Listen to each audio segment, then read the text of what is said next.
Halo, bertemu lagi dengan Pak Nuk dan Pak Joko, Prodi Informatika UKDW dalam mata kuliah Enterprise Network minggu ke-8. Topik kita kali ini adalah iGrip chapter 6 Cisco Online atau chapter 7 dari buku Scaling Network Companion Guide. Oke ya. Nah, jangan lupa teman-teman mahasiswa nanti untuk membuka Cisco Online kita di Enterprise Network genap 2019-2020 kelas online kita untuk nanti mengerjakan chapter exam online chapter 6. Ya, tujuan pembelajaran kita adalah yang pertama karakteristik iGrip ya, termasuk di dalamnya tabel-tabel iGrip. Kemudian belajar juga penerapan iGrip dalam IP versi 4. Kemudian operasional iGrip dan implementasi iGrip untuk IP versi 6. Ya, kita mulai yang pertama yaitu fitur iGrip. Nah, di dalam fitur iGrip ini ya, dia menggunakan algoritma yang digunakan namanya dual ya. Jadi dia menggaransi bebas looping dan jalur backup. Ya, jadi menjamin adanya jalur backup maupun bebas dari adanya looping. Ya. Kemudian yang kedua, dia mengokohkan hubungan antara router satu dengan router yang lainnya, ya, melalui dengan router tetangga. Ya. Kemudian transport protokol yang dipakai adalah RTP atau Reliable Transport Protocol.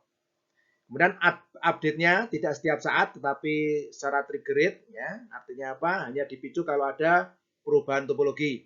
Update-nya juga tidak seluruhnya, tetapi hanya parsial dan bonded. Bonded artinya apa? Update hanya diberikan kepada router yang membutuhkan saja. Ya. Kemudian iGrip juga mendukung load balancing. Ya, jadi bagaimana mendistribusikan traffic, ya, baik pada jalur yang bandwidth-nya sama ataupun yang berbeda, ya, equal and unequal cost. Ya. Nah, fitur iGrip yang berikutnya adalah protokol dependent modules. Ya, artinya apa? Untuk setiap protokol dia membangun modul yang berbeda. Ya, jadi misalkan di sini ada tabel IP untuk IP versi 6 ada tabel sendiri, untuk IP versi 4 ada tabel sendiri. Ya. Demikian juga untuk tabel topologinya. IP versi 4 dia membangun tabel sendiri, IP versi 6 dia membangun tabel sendiri. Ya. Jadi adanya penerapan PDM ini bisa mendukung atau melayani protokol-protokol yang lainnya, ya, termasuk protokol-protokol sebelumnya yaitu IPX dan AppleTalk. Fitur iGrip yang lain yaitu RTP, ya. Namanya memang Reliable Transport Protocol, tetapi bukan hanya yang reliable yang dilayani, tetapi yang reliable maupun yang unreliable, ya. Jadi tidak seperti UDP yang misalkan khusus yang unreliable atau TCP yang reliable saja, gitu ya. Tapi dia mendukung dua-duanya, ya. Jadi yang reliable RTP dia antara lain nanti untuk menangani update, query dan reply. Ya. Sedangkan yang unreliable RTP itu adalah yang hello sama acknowledgement. Ya. Dan fitur yang iGrip yang lainnya adalah mendukung keamanan, ya, autentikasi. Jadi kita bisa memberikan password atau informasi-informasi autentikasi yang lain, sehingga apa? Router iGrip hanya akan menerima informasi dan mengupdate informasi dari router lain yang dikonfigurasi dengan menggunakan password yang sama. Ya. Nah, itu tadi beberapa fitur dari iGrip. Ya, sekarang kita masuk lebih dalam, yaitu tipe-tipe paket yang digunakan di dalam iGrip. Ya, tadi ada 5 paket. Yang pertama adalah hello. Jadi ini digunakan untuk mencari router iGrip yang lain di dalam satu domain network, ya. Kemudian yang lain juga hello ini untuk menjamin memastikan bahwa dirinya masih hidup, ya. Jadi akan mengirimkan hello, ya. Kemudian dikirimkan secara unreliably, ya, artinya apa? Dikirimkan tidak harus dibalas begitu, ya. Kemudian menggunakan alamat multicast 224005 atau 224006. Jadi untuk pengiriman dan penerimaan, ya. Kemudian acknowledgement. Ya, ini kalau menginformasikan kepada router yang lain bahwa dia sudah menerima pesan, misalnya seperti itu. Ya. Ini juga unreliable tetapi unicast. Kenapa unicast? Karena diberikan kepada yang meminta atau yang telah memberikan. Ya. Kemudian yang ketiga, update. Ya, jadi ini berisi informasi-informasi update. Ya, misalkan ada jalur baru yang muncul atau ada jalur yang putus. Nah, ini dia akan memberikan update. Ya. Query. Ya, query ini permintaan khusus ya dari suatu router kepada router tetangganya. Ya. Reply. Berarti apa? Ini menjawab query. Ya, jadi ini reply ini pasti akan unicast karena dia hanya menjawab kepada router yang meminta saja. Ya, istilahnya bounded. Ya. Kemudian implementasi iGrip untuk IP versi 4. Konfigurasi iGrip, ya, langkah pertama selalu sama, yaitu mengkonfigurasi IP address untuk semua interface yang aktif. Ya. Jadi kemudian yang kedua, memastikan semua konfigurasi kita sudah benar, yaitu dengan apa? So IP interface brief. Ya, jangan sampai keliru ya. Interface-nya tidak cocok dengan topologi kita. Ya, pastikan dulu. Ya, kemudian kalau perlu pastikan bisa connect yang berdekatan dulu. Ya, misalkan router 1 dengan router 2 bisa langsung. Ya, ini bisa saling ngeping di dalam satu segmen. Ya. Apakah replay dan sebagainya. Jadi pastikan dulu hubungan yang terdekat ini sudah bisa koneksi lebih dulu. Kemudian yang kedua, yang namanya proses ID. Ya, proses ID kalau di dalam Cisco biasanya kita muncul diketik pakai perintah router iGrip di ini ya. Apa namanya? Global terminal ya. Router iGrip muncul AS number atau autonomous system number. Tapi autonomous system number di sini bukan autonomous system number yang diberikan oleh ISP ya dalam konteks pemberian nomor AS number, tapi dalam konteks iGrip di sini adalah hanya proses ID-nya. Ya, proses ID. Jadi misalkan kita menggunakan router iGrip 1. Berarti ini proses ID-nya 1. Nah, yang perlu jadi catatan lagi adalah bahwa setiap router harus menggunakan nomor proses ID yang sama. Ya, nomor proses ID yang sama antara router 1 dengan router yang lainnya di dalam satu domain routingnya ya. Nah, setelah proses ID, yang kedua adalah apa? Router ID. Nah, secara default router ID itu akan mengambil IP interface yang tertinggi ya. Jadi misalkan di sini ada router 1. Ya, router 1 kita lihat di dalam ya interface dia memiliki IP misalkan di sini 172 ya, di sini 172.16.10, 172.16.30 dan di sini 192.168.10.5 ya. Maka router ID untuk R1 ini secara default adalah IP yang tertinggi dari interface ini, dan interface ini. Dan kita lihat yang tertinggi adalah 192.168.10.5. Oleh sebab itu, router ID untuk R1 adalah 192.168.10.5. Ya, demikian juga untuk R2 209.165.200.225. Jadi ini yang paling tinggi. Ya, kemudian untuk R3 di antara 3 IP address ini yang paling tinggi adalah yang 10.10 ya, network ini ya. 10.10. Nah, ini menjadi router ID-nya secara default. Nah, namun demikian router ID ini bisa kita intervensi nilainya ya, yaitu dengan memberikan perintah atau command router iGrip 1 ya, yaitu iGrip router ID bla bla bla bla bla ya. Jadi mengapa router ID ini perlu? Yaitu iGrip router ID ini digunakan untuk mengidentifikasi setiap router secara unik di dalam domain routing iGrip ya. Perintah yang digunakan adalah iGrip router ID IP versi 4. Nah, ya, jadi sekali lagi ini kita gunakan untuk mengintervensi ya router ID yang secara default ya. Terutama nanti kalau lebih detail lagi, misalkan dalam OSPF dan sebagainya, kadang-kadang kita membutuhkan DR dan BDR ya, designated router, kemudian backup designated router, yaitu router ID sangat berpengaruh di dalam pemilihan ketua. Ya, pemilihan pimpinan atau ketua di dalam routing ya. Jadi itu mengapa butuh router ID. Oh ya. Nanti ketika routing iGrid untuk IP versi 6 itu juga ada router ID-nya. Nah, cuman router ID di dalam IP versi 6 nanti tetap menggunakan format IP versi 4 ya. Jadi bukan IP versi 6 yang panjang itu ya. Kita lanjutkan ya. Kemudian langkah yang ketiga itu adalah mendaftarkan network dengan menggunakan wildcard mesh kalian ya. Nah, yang didaftarkan itu hanya yang directly connected dengan router yang kita punya. Jadi misalkan yang R1 yang kita daftarkan berarti apa? Network yang directly connected dengan dirinya saja. Ya, dia hanya ini saja. Ya. Demikian juga di R2 yang didaftarkan juga yang directly connected dengan dia. Ya, jadi ada ini, kemudian ada ini, dan ada ini. Ya. Oke. Nah, pendaftaran ya bisa dilakukan dengan summary. Ya, misalkan contoh di sini ada 172.16.30 dan 172.16.10. Ya, tidak ada tempat lain 172.16 yang lain.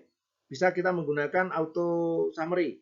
Nah, cuman kalau masalah yang terjadi apa? Ketika kita gunakan auto summary 1030, nah di sini ada 20. Nah, nanti berbahaya ini kalau menggunakan auto summary. Sebab itu kita jangan menggunakan yang model seperti ini ya. Kita gunakan model yang di bawahnya. Ya, yaitu menggunakan apa? Wildcard mesh. Ya, wildcard mesh atau minusnya subnet mesh ya.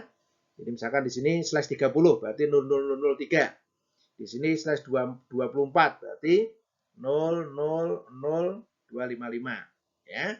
Jadi melakukan konfigurasi networknya disertai juga dengan wildcard mesh-nya. Ya.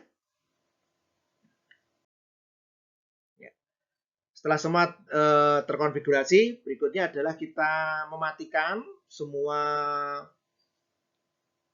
interface yang lain yang tidak digunakan di dalam proses tukar-menukar informasi. Dimatikan dalam konteks bukan di shutdown ya, tetapi dimatikan sebagai pasif. Artinya apa? Dia tidak meneruskan informasi routing kepada jalur media. Ya, jadi misalkan di sini R1 dia punya end user di network 172.16.10 yaitu melalui interface gigabit 00 ya. Jadi gigabit 00 ini tidak perlu diaktifkan dalam konteks routing. Nah, ini yang namanya pasif. Ya, jadi harus kita pasifkan. Mengapa kok perlu dipasifkan? Supaya ini untuk menjamin keamanan ya.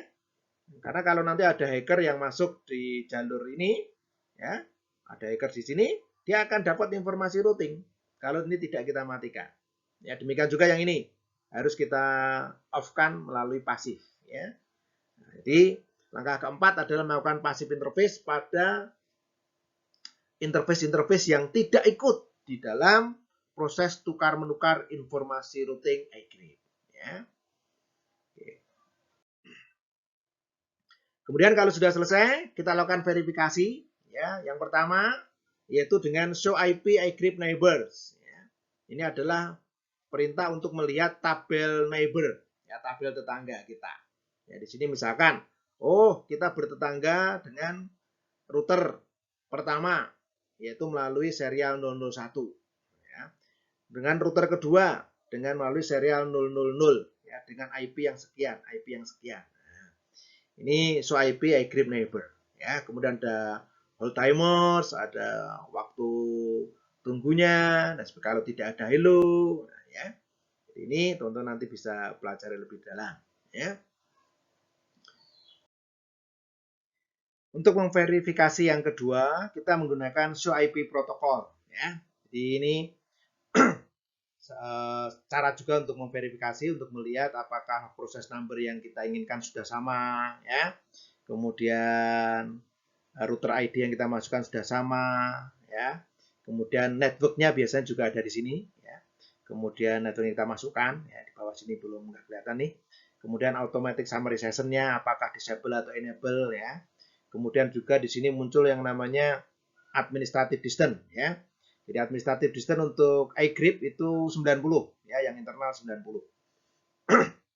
Kalau RIP itu kan 120. Jadi kalau ada RIP dan iGrip dalam satu router, maka yang dipilih diutamakan adalah yang routing protokol iGrip ya. Oke.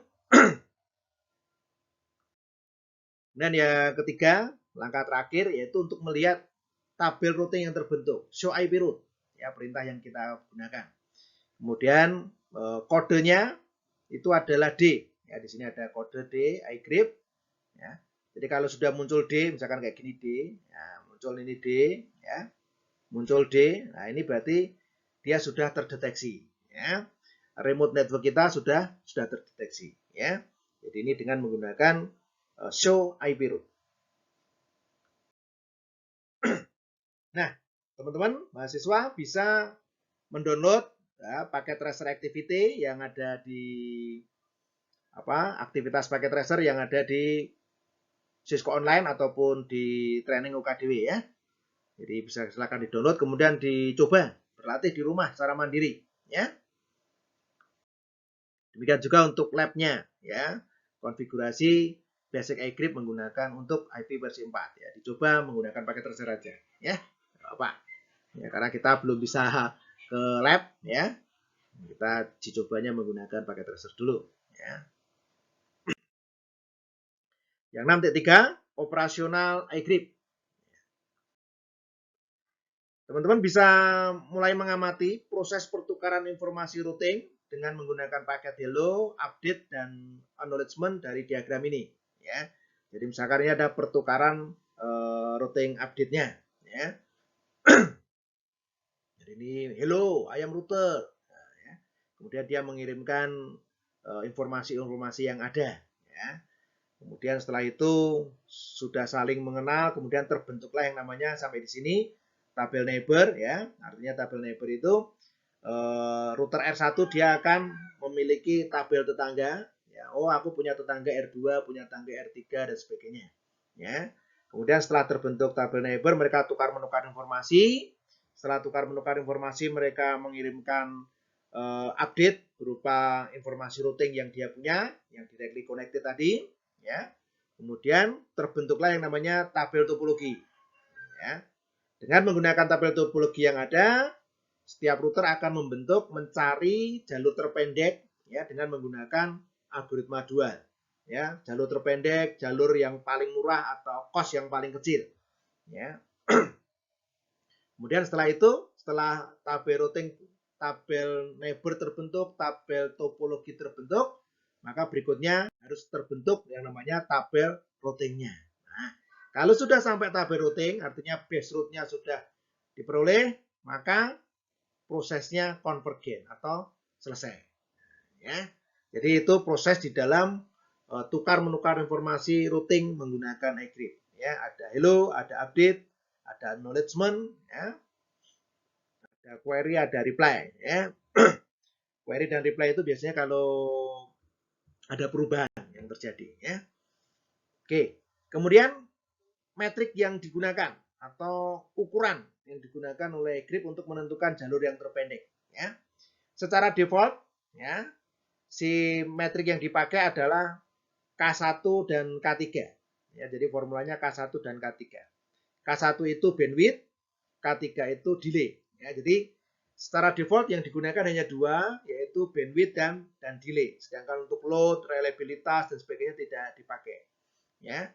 Nah, nilai default K pada metrik ini sebenarnya dapat diubah dengan menggunakan perintah metric width. Ya. Misalkan perintah metric width tuh K1, K2, K3, K4, dan K5. Namun, walaupun bisa diubah, hal ini tidak disarankan. Ya, dan berada di luar skop perkuliahan kita. Ya. Ini untuk metrik yang dipakai, sekali lagi, bandwidth dan delay. Ya.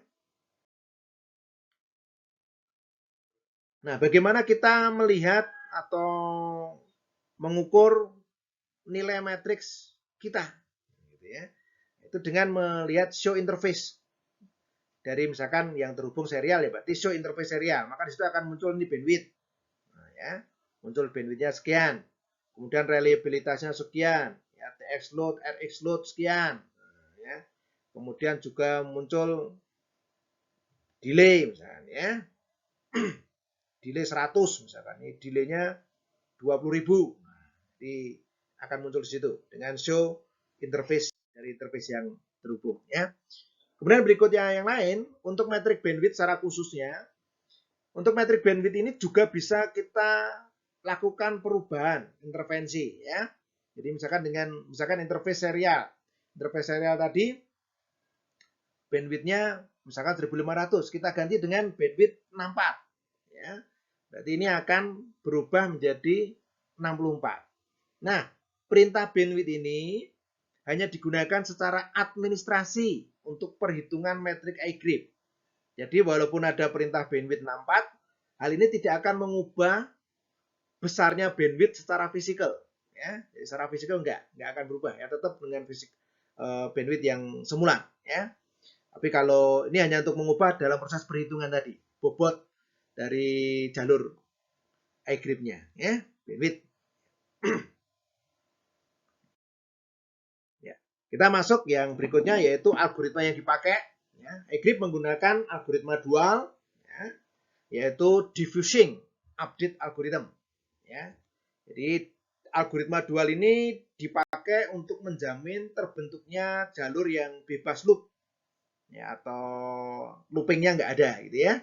Dan juga menjamin adanya jalur backup. Ya, jadi artinya kalau ada salah satu jalur yang putus, backupnya bisa jalan, gitu ya.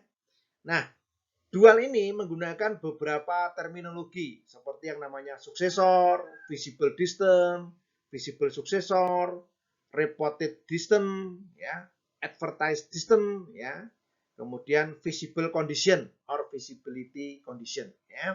Nah, kita ingin melihat satu demi satu ini, ya. Ya, untuk melihat supaya lebih jelas mengenai konsep dual yang namanya successor, visible distance, reported distance, kita bisa melihat gambaran sebagai berikut ya. Ini ada router R2, ada router R3, ada router R4, router R5. Router R2 ingin menuju ke router R4. Jadi di router R4 ini ada network tadi 192.168 ya. 10 ya. Maka ketika kita melalui R5 seperti ini melalui R3 seperti ini. Jadi misalkan melalui R3 itu jaraknya 30 itu. 30 totalnya. Ya, kalau dari sini sampai sana ya, itu adalah namanya visible distance karena ini yang paling pendek ya. Yang dimulai dengan 3012 dan seterusnya itu. Sedangkan kalau melalui R5 ya, itu adalah 41024. Nah, ini 41024. Ya. Kemudian ya, jadi namanya 3012 ini kalau melalui R3 lebih pendek ini namanya visible distance. Nah, ya. Kemudian kalau melalui R5 ya. Nah, ini 410 ini sebenarnya nanti adalah visibility ya, visible aja ini. Ya, visibility ya. Cadangannya. Kemudian ada angka yang berikutnya lagi, 2816. Ini apa? Successors reported distance. Jadi R3 menuju R4 itu adalah 2816. Nah, jadi dia akan melaporkan. Kalau melalui R3 kamu untuk sampai sana itu masih ditambah lagi dengan 2816. Nah, ini namanya reported distance, ya. Oke? Nggak ada pertanyaan ya. Visible distance itu adalah jarak tempuhnya, reported distance itu jarak yang dilaporkan oleh suksesor kita, ya. Suksesor kita itu router yang menjadi penolong untuk kita sampai kepada remote network. Oke, paham ya? Suksesor itu router tetangga yang menjadi jalur kita. Visible distance adalah jarak tempuh untuk sampai ke remote network. Reported distance itu adalah jarak yang dilaporkan oleh suksesor kita kepada kita.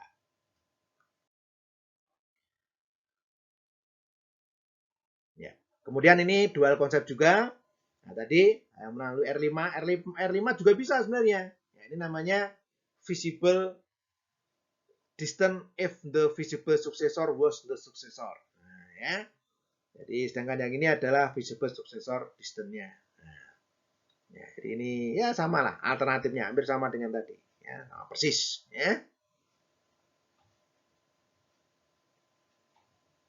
Nah, jadi ini istilahnya cadangan itu kita sebut dengan visible successor. Ya, kalau tadi namanya successor, ya itu yang dipilih. Sedangkan yang cadangan kita namakan dengan visible successor. Ya, oke. Ya, kita lanjutkan dengan yang 6T4, implementasi iGrip untuk IP versi 6. Ya. Ini perbandingan iGrip versi 4 dan iGrip untuk IP versi 6 ya. Hampir semua langkah itu sama sebenarnya dengan implementasi untuk IP versi 4. Yang beda adalah yang pertama alamat multicast-nya. Ya, alamat multicast dari IP versi 4 itu 224.0010, sedangkan alamat multicast untuk IP versi 6 adalah link lokal address yang FF02 ya. Jadi ini kemudian router ID-nya menggunakan format IP versi 4, termasuk yang IP versi 6 juga menggunakan format IP versi 4 ya. Ya, untuk langkah-langkahnya, yang langkah pertama adalah mengaktifkan unicast routing. Ya, ini yang berbeda dengan IP versi 4. Jadi kalau untuk kita menjalankan IP versi 6 supaya dia bisa di-routing kan harus diaktifkan dulu unicast routingnya, ya. Jadi IP versi 6 unicast routing ini perintah yang kita pakai. Ya, langkah yang kedua apa? Dengan mengkonfigurasi router ID. Sekali lagi, walaupun IP-nya versi 6 tetapi router ID-nya tetap menggunakan format ya 32 bit, artinya IP versi 4. Langkah ketiga, nah ini yang berbeda dengan IP versi 4 ya. Langkah kalau dalam IP versi 4 kan mendaftarkan networknya ya, yang directly connected. Kalau di IP versi 6 yang didaftarkan interface-nya. Nah, jadi misalkan di dalam router R1 tadi ya, router R1 dia ada interface giga 0, gigabit 0,00 tadi yang ke user end user.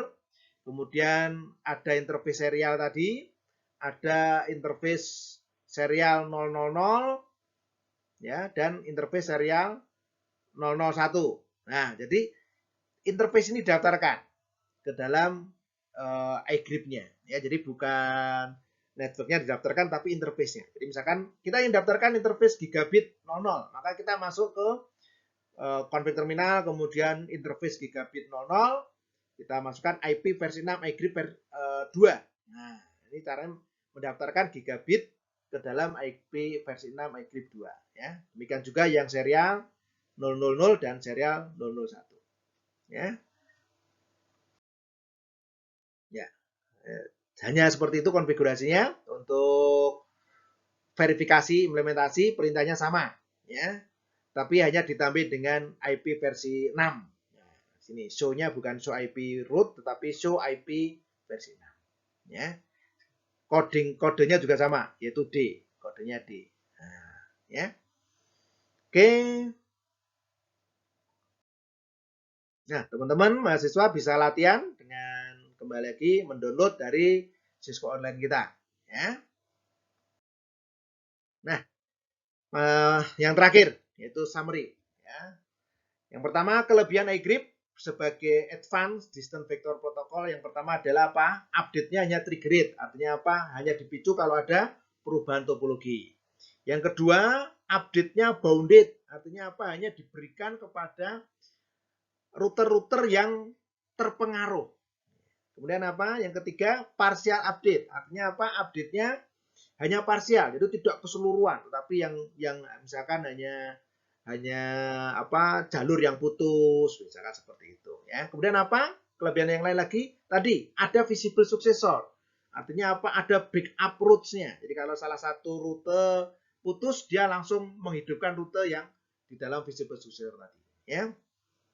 Oke, jadi itu kelebihannya. Kemudian yang kedua, tipe-tipe paketnya tadi ada 5, ada hello untuk menjamin dengan tetangga, kemudian ada update, ada query kalau ada informasi yang baru, ada reply untuk menjawab query-nya, dan ada acknowledgement untuk memberitahukan kalau sudah nyampe ya.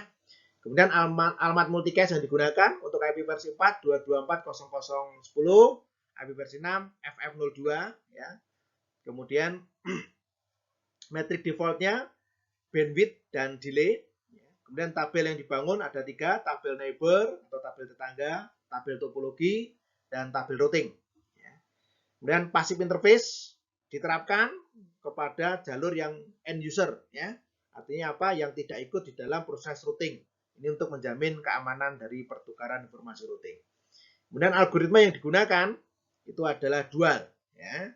Di sana ada visible distance, ada visible successor, ada reported distance, ada successor, ya.